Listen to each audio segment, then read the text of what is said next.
afite akanwa kareshya gutya n'igishapure kinini kigira nkaha n'igikanzu aragiye avugana n'abaturage aravuga n'abandi bari bihishe bose baraza abaturage baba benshi cyane avugana nabo arangije abasiga aho ngaho araza aho twari turi kuko twaribanaga n'abaturage ni nkaha naha kuri kiriya kibambaza araza aho twari turi aduhagarara imbere aratureba mu kinyarwanda kibiti cyacu ati muri kuja he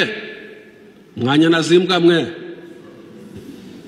ingoma bihumbi umututsi adakandagiye muri iki gihugu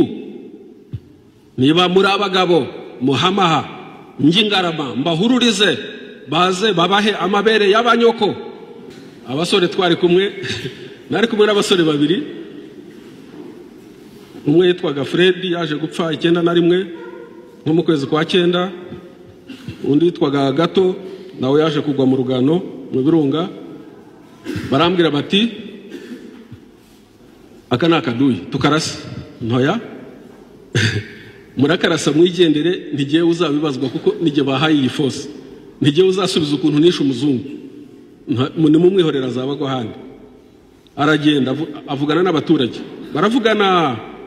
arongera afata akamodoka aragenda ajya asubira Ngarama agarukana na batayo ya Habyarimana irimo n'abazayirwa na za Burende zitagira ingano tubona ivumbi riraka za Burende imirindi yazo ziraje za Burende ntizihageze abaturage bose bihinnye mu mazu yabo uwicumu uw'umuhoro w'ikibando induru bose batwirukaho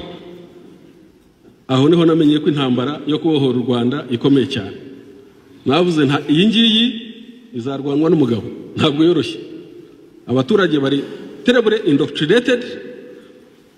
umuzungu aratanga order ku ngabo z'u Rwanda n'iz'abazayirwa arazizanye arabwira abaturage barafata imihoro baradutema ubwo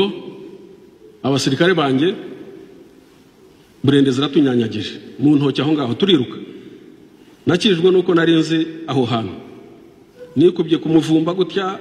hari akantu k'umugogo w'igiti ndambuka